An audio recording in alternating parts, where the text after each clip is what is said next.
dia! Tudo bom, meus amores? E aí? Então, vamos hoje, falar de gramática, Porque a gente tem a parte do livro de português de vocês, é sempre assim, são gêneros textuais e interpretação de texto, aquelas questões, e tem sempre a parte de gramática, que são as regras, da língua portuguesa. Então, hoje a gente vai ver essas que estão aparecendo aí, que é o capítulo 4, que é a concordância verbal e encontro consonantal. Lembrando que a gente já tinha visto a concordância nominal, que falava da frase inteira, dos elementos da frase concordar com o substantivo, os pronomes, os artigos, os numerais, tudo concordando com o substantivo. E hoje a gente vai conhecer que o verbo também, ele define ali como que vai ser a frase, porque tudo pode concordar com o verbo também.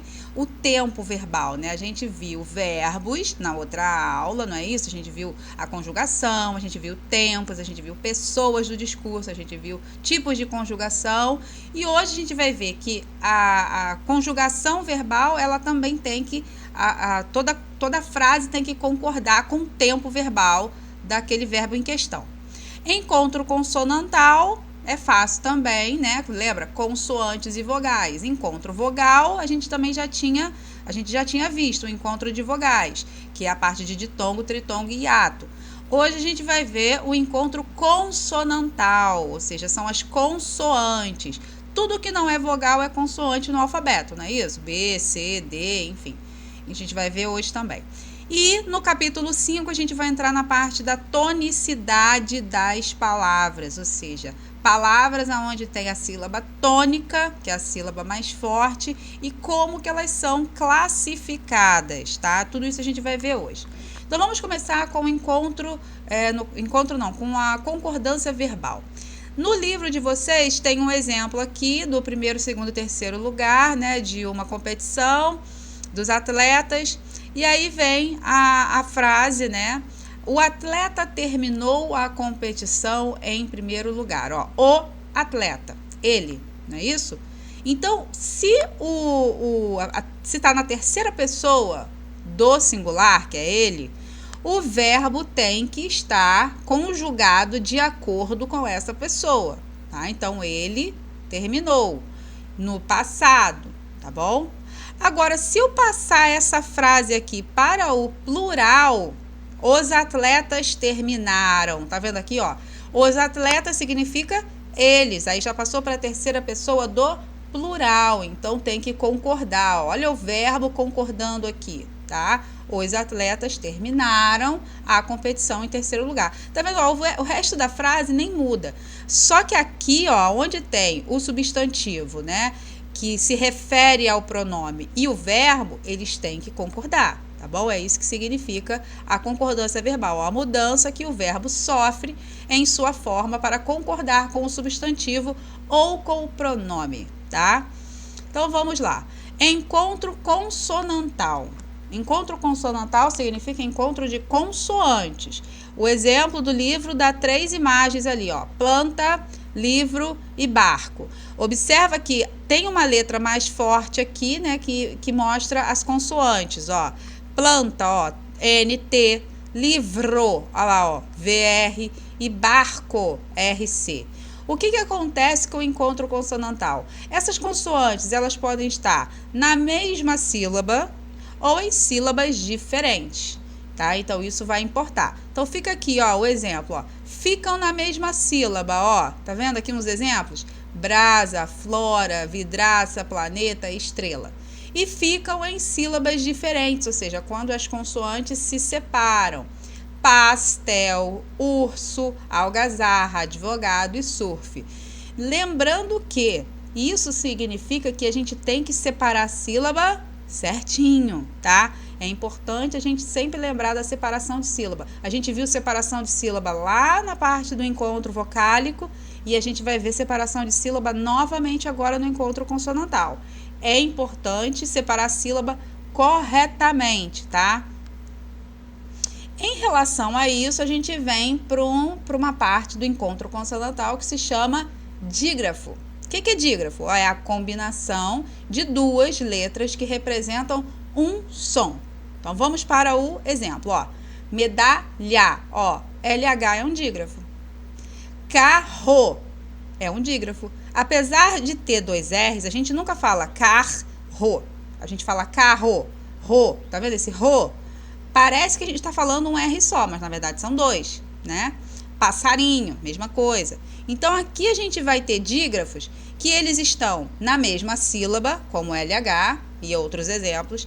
E a gente vai ter dígrafos que vão se separar, que vão ficar em sílabas diferentes.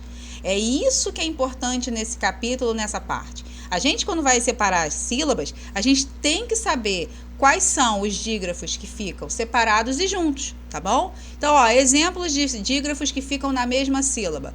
CH, qualquer palavra com CH, com NH, com LH, GU e QU. Todas essas palavras que têm esses dígrafos, eles estarão na mesma sílaba, tá?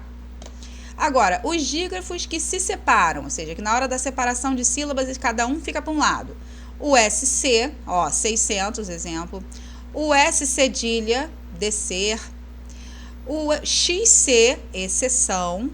O RR e o SS. Até então, a gente só sabia o RR e o SS, né? Então, essas 3 opções aqui de cima, é importante a gente conhecer, porque a gente sabe que, além de conhecer a escrita correta da palavra, é importante saber, na hora de separar, que as sílabas, né, que as letras têm que ficar em sílabas diferentes.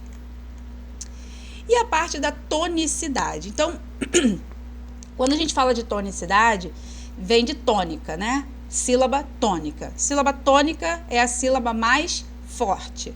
Então, quando eu falo assim, árvore, eu não coloquei uma força maior no ar. Árvore. Eu nunca vou falar arvore ou arvoré, correto? Eu não falo arvore nem arvoré, eu falo árvore. Então, já tem até um acento ali que indica pra gente a sílaba tônica. Então, a sílaba tônica é fácil da gente achar quando a palavra é acentuada. Todas as sílabas que são acentuadas, que têm acento agudo ou circunflexo, elas são tônicas, tá? Então, tem alguns exemplos aqui. Só que tem algumas palavras que não têm acento. Mas, só pelo jeito da gente falar, a gente vai saber qual é a sílaba tônica. Exemplo aqui de diversidade, ó. Vamos falar essa palavra. Diversidade. Não é assim que a gente fala? Vocês falam diversidade? Ou vocês falam diversidade? Ou vocês já falaram diversidade? Não. Vocês falam diversidade. Olha o dá aí com força. Não tem acento essa palavra, mas a gente pronunciando ela corretamente, a gente vai saber que a sílaba tônica é o dá, tá?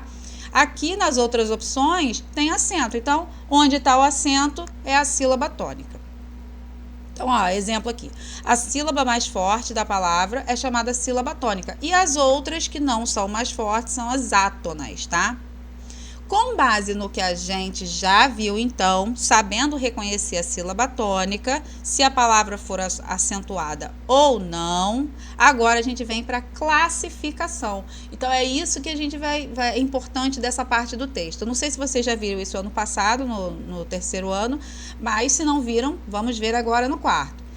Classificação das palavras de acordo com a posição da sílaba tônica. Então, vamos lá. Posição. A sílaba tônica vai estar sempre nas 3 últimas sílabas. Fato. A palavra ela pode ter 10 sílabas. Inconstitucionalissimamente. Diversidade. Paralelepípedo. Pode ser uma palavra enorme. Só que, por regra da língua portuguesa, né, da nossa língua, a sílaba tônica vai estar ou na última, ou na penúltima, ou na antepenúltima posição. Sempre, tá bom? Então, aqui a gente vai ter 3 exemplos. Olha essa primeira palavra aqui, ó. Matemática. Tá vendo essas 3 sílabas daqui, ó? São as sílabas tônicas vão estar sempre ou na última, ou na penúltima, ou na antepenúltima. Matemática, o acento tá na sílaba antepenúltima, tá? No caso de cansaço, aquele exemplo de não ter acento, ó. Cansaço não tem acento. E a sílaba tônica tá no sa. Eu nunca falo cansaço. Ou eu falo cansaço. Não falo, eu falo cansaço. Então, ó, sa é a sílaba tônica, está na segunda posição aqui, ó, tá na penúltima posição. E aqui, ó, pardal. Eu nunca falo pardal, eu falo pardal. Dal, olha lá, sílaba forte, né? Não tem acento, mas ela é a tônica. Então, ela está na última posição. E é aí que vem a classificação. Quando a sílaba tônica está na última sílaba, ó, eu tenho uma palavra oxítona. Olha aqui, ó. Olha o acento. Oxítona, tá? Se a sílaba tônica estiver na penúltima posição, a minha palavra é paroxítona. E se a sílaba tônica estiver na antepenúltima posição, essa palavra é proparoxítona. Show, né? Então, vamos exercitar lá no livro. Tem várias páginas, ó. Várias páginazinhas para vocês fazerem. Mesma coisa de matemática. Vamos fazendo aos poucos. Eu sei que tem bastante. Por enquanto, não tem dever de casa, né? O dever da folhinha, só na outra semana que a tia vai passar.